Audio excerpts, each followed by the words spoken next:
ګلالی ماشوم ګورې دا نو د کوزي پښتونخوا سایډ ته دی.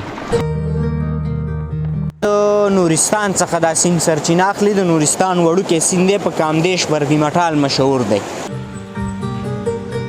یوه خارجۍ فرانسوۍ میرمنه دلته موږ سره په چکر راغلې ده.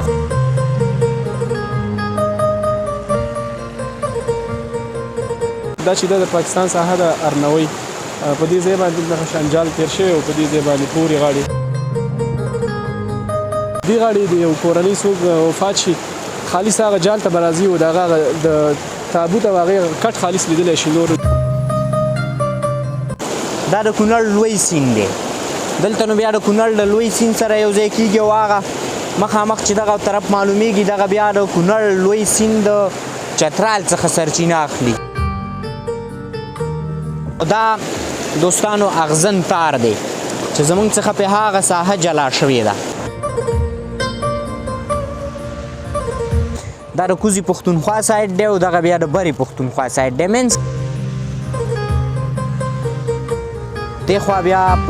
کوزه پښتونخوا ده او بری بیا بره پښتونخوا ده.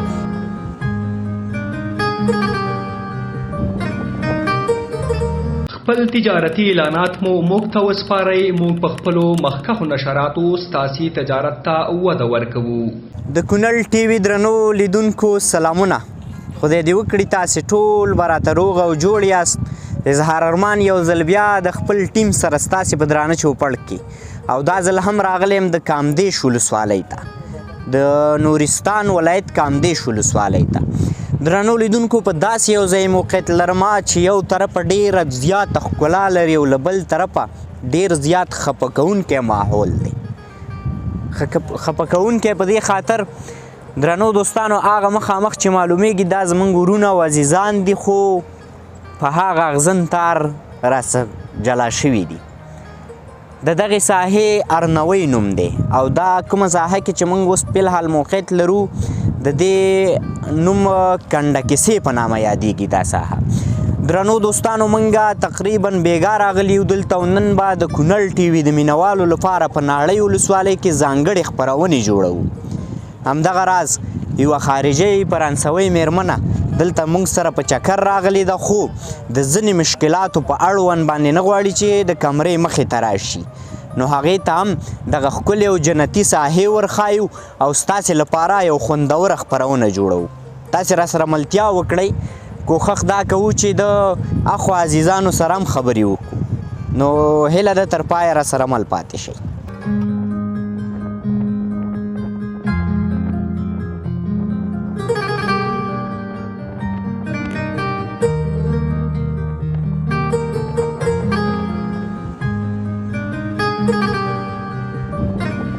درنو لیدونکو مخامخ هغه ګلالی ماشوم ګورې دا نو د کوزي پښتونخوا سایډ ته دی چیرې چې موږ نه شو تللی مګر هغه کرکټ کوو او دغه استاد محترم ورته غږ وکړو راغی څنګه یې څنګه یې ژبه لږه شیلتې یو جمانې بیتې وه کرکټ کې مانیو. نو دوستانو دا استاد محترم چې کومه ژبه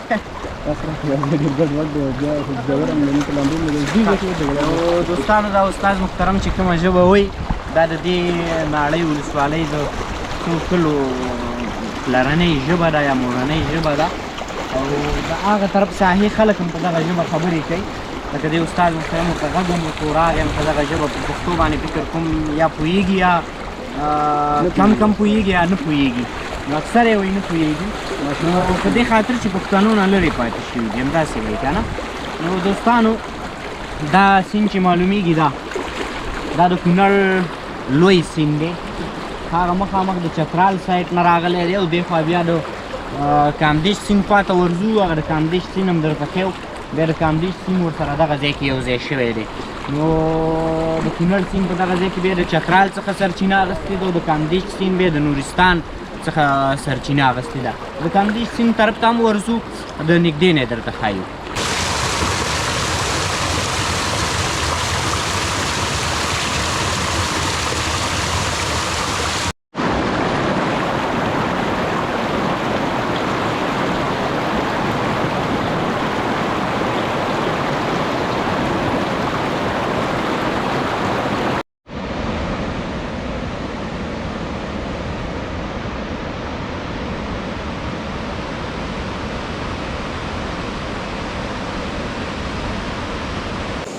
درنو لیدونکو نو اوس راغلو تاسې ته د کونړ د لوی سیند او همدغه راز د نورستان نه چې کوم وړوکی سیند راغلی د هغې سرچینه ښایم نو تاسې راځئ ما پسې ملک پاتې شئ ښه دوستانو دا دې خوا چې معلومیږي مخامخ دا د نورستان څخه دا سیند سرچینه اخلي د نورستان وړوکی سیند دی په کامدیش برګي مټال مشهور دی بیا نو دلته د کونړ د لوی سیند سره په دغه ساحه کې بیا د کونړ د لوی سیند سره یو ځای کېږي دا د کونړ لوی سیند دی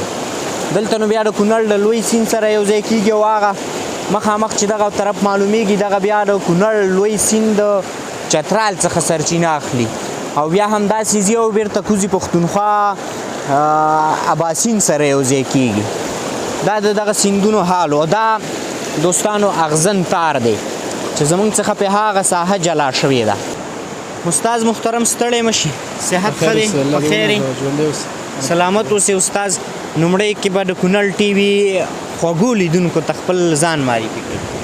مننه محمد الیاس مدهوش یم د کونړ ولایت ناړۍ ولسوالۍ اوسېدونکی زه کړه مې په پاکستان کې شوي او د کونړ علی درملني څخه فارغه یم اوس په یو خصوصي کورس کې د انګلیسي زده کړې کوم ډېر ښه استاد محترم ته به موږ ته دغه ساحې لږې معرفي کړې چې دغه د کامدیش سیند ورته وایي که نه او دغه لوی سیند او تر څنګ به هغه کومه ساحه چې ده دغه د کوزي پښتونخوا پلو دغه به راته معرفي کړي دې طرف ته به ورځو چې دغه ساحه مکمل ډول باندې رام شي صحیح ده دا رڼې اوبه چې تاسو وینئ د نورستان غرونو څخه سرچینه اخلي راځي دا په ټوله کې د کونړ په ساحه کې بیا داخليږي او پورته ساحه ټوله د افغانستان خپلې اوبه دي او دومره رڼې اوبه تاسو وینئ چې بیخي داسې لکه فلټر چې او بیا دا چې د چترال نه راځي چې هغه موږ ورته دا د هندوکش غرونو څخه راځي او داسې اوبه دي چې تاسو خپله لیدلی شئ په ویډیو کې تاسو ښکاري دا ساحه شنه او هغه طرف تور لکه اوبې فرق سره لري ډېر فرق لري مثال هغه تر 2 کیلومتره پورې دا اوبه په دې غاړه باندې معلومیږي چې دا طرف سپین دی او هغه طرف بیا خړ دی او تور داسې اوبه دي لکه د څښلو استفاده ترې نه کېږي او دا چې دا د پاکستان ساحه ده ارنوی په دې ځای باندې دغه شانجال تېر شوی او په دې ځای باندې پورې غاړې په دې سیند په منځ کې د سیند په دغه داخلي سطحه بیا سطحه تېر شوی او لکه تګ راتګ امکان نه لرو چې څوک لاړ شي هغه خلک چې کوم اوسېږي ګوریان دي یوه ژبه وایي ګوریان او دا خلک هم ګوریان دي دوی یو بل سره ګنډلي خلک دي دوی یو بل سره رشتې لري خپلولي لري او د دې جال په واسطه باندې نشي کولی یو بل سره حتی داسې کېږي چې ځینې وخت کې داسې هم شوي موږ شاهدان یو چې هلته په دې غاړې د یو کورنۍ څوک وفات شي خالص هغه جال ته به راځي او د هغه د تابوت او هغې کټ خالص لیدلی شي نور دومره اجازه نه لري لکه سخت مشکلات دي بیا دا سیند چې دی راډېر شوی او دا جال تقریبا یو ډېر اندازې پورې وړی دی اوس هم ښکاري تاسو مخې ته دا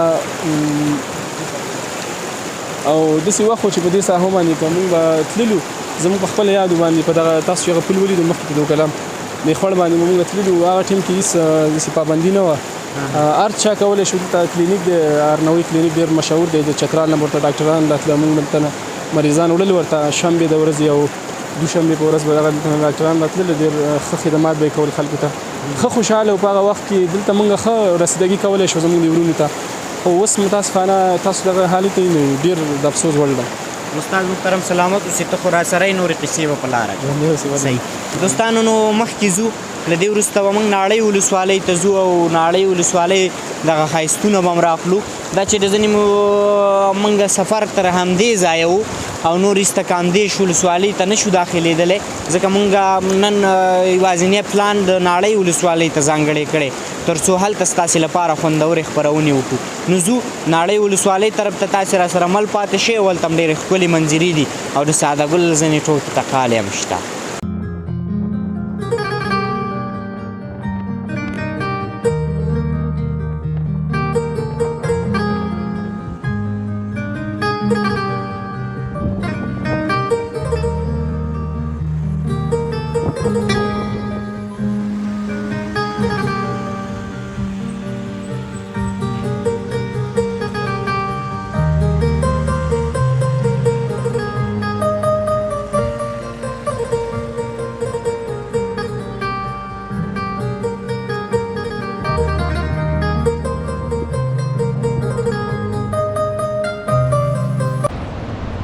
لیدونکو د کامدیش ولسوالۍ تر یو ساحې پورې د ملګرو غوښتنه وراغلو. دلته خبرې ډېرې نه کوو، صرف دغه ښایستونه را سره ننداره کوي.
د کونړ ټي وي درنو لیدونکو بیا هم ستړي مشئ. دوستانو څرنګه چې مې مخکې یادونه وکړله موږ د کامدیش د سیمې څخه یا د کامدیش نورستان ولایت د کامدیش ولسوالۍ څخه شروع کړې ده او داسې به ځو د نړۍ اوان تر غازي آباد ته به رسیږو. اوس دلته راغلو ډېر یو جالبه څه درته ښایم دوستانو. هغه طرف ته د برګي مټال په نام، برګي مټال دی که نه هغه دغه کلی ښه دوکلام په نامه کلی دی او دغې طرف ته کلي څه نوم دی؟ ارنوی. دوستانو دغه ارنوی ده، دا د کوزي پښتونخوا سایډ دی او دغه بیا د برې پښتونخوا سایډ دی. منځ کې نه هغه مخامخ معلومیږي دوستانو صرف همدغه یو خوړ یې منځ کې دی چې د دغې خوړ نه دېخوا بیا کوزه پښتونخوا ده او برې بیا بره پښتونخوا ده. مخامخ هغه معلومیږي دغه د پاکستاني پولساتو پوستې دي او د پاکستان بیرغ هم پکې معلومیږي او همدغه راز دغه د سیند غاړې ته چې دغه کوم کورونه معلومیږي نو دا اوس مهال د کوزي پښتونخوا باشنده خلک دی. ویل کېږي چې د دغه خلکو دغه مخامخ چې کوم کورونه معلومیږي د دغه خلکو دې طرف ته په کلي کې ډېر زیات خپلوان دي. ان داسې هم پکې شته چې یو ورور یې خوا دیره دی او بل ورور یې دې خوا دیره دی. د دې ترڅنګ د دغه خلکو ډیری پټي یا دهقانۍ دپاره چې کوم پټي دی هغه ته دې طرف ته پاتې شوي دی او اوس نشي کولی ان هغه خپل پټي ته راشي او لاسرسی ورسره وکړي. د دې سربیره په دغه دوکلام یاد کړو که نه هغه په دغه دوکلام کلي کې په خوا یو بازار و چې دغه لاره کله خلاصه وه نو دلته داسې یو تجارتي بازار و چې د افغانستان د مختلفو ولایتونو نه به دلته خلک راتلله او دغه ځای کې به تجارت کوو. بیا به د کوزي پښتونخوا او ان د پاکستان سره په دغه لاره باندې د تجارت لاره وه او تجارت به پکې کله چې دغه لاره بنده شوه دغه بازار د منځه لاړی او بالاخره بند شو. دوستانو دلته داسې ډېر څه جالبه شته چې موږ بیا تاسو ته په نن خپرونه کې وړاندې کوو. لکه دغه هم ډېره جالبه ده چې په منځ کې فقط یو خوړ دی او دې خوا یو ورور دی او بل خوا بل ورور دی، خو د یو بل مړي ته هم نشي کولی چې اجازه واخلي او د هغوی په هغه مړي یا ښادۍ کې ګډون وکړي. نو دوستانو مه الله سره پاتې شئ، ځو ښکته ناړۍ سایډ ته، هلته به هم نور داسې ډېر څه جالبه تاسو ته وړاندې کړو. ملتیا مو وکړئ.